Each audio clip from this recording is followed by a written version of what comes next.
আপনার সম্পত্তিটি কি আপনার দখলে নেই? আপনার সম্পত্তিটি কি আপনি দখল করতে চাইতেছেন? আপনার সম্পত্তিটি কি আপনি উদ্ধার করতে চাইতেছেন? তাহলে ভিডিওটি আপনার জন্য। এই ভিডিওটি প্রথম থেকে শেষ পর্যন্ত দেখে নিন। আপনার সম্পত্তিটি খুব সহজে আপনি উদ্ধার করতে পারেন। ধরেন আপনি ওই সম্পত্তিটার শুধু জমিটা চেনেন, কিন্তু কিছুই নাই, কাগজপত্র নাই, কোনো কিছুই নাই, তাও আপনি ওই সম্পত্তিটা উদ্ধার করতে পারবেন। ধরেন এই সম্পত্তিটা আপনার। এটা জানার পর আপনাকে ওই মৌজায় যেতে হবে এবং ওই মৌজা কোন মৌজার নামটি আপনাকে জানতে হবে। মৌজার নামটি জানার পর আপনাকে একটি নকশা সংগ্রহ করতে হবে। নকশা সংগ্রহ করে একজন সার্ভেয়ারের সাথে কথা বলতে হবে এবং কি ওই জমিটা কত দাগের জমি আপনাকে বের করতে হবে। প্রথমে আপনাকে যেতে হবে ইউনিয়ন ভূমি অফিসে। ইউনিয়ন ভূমি অফিস থেকে আপনাকে এই তথ্য সংগ্রহ করতে হবে বর্তমানে এই সম্পত্তিটার রেকর্ড কার নামে।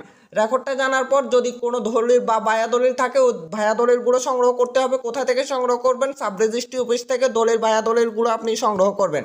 সাব রেজিস্ট্রি অফিস থেকে আপনি দলিল ভায়া দলিলগুলো সংগ্রহ করার পর এটা যদি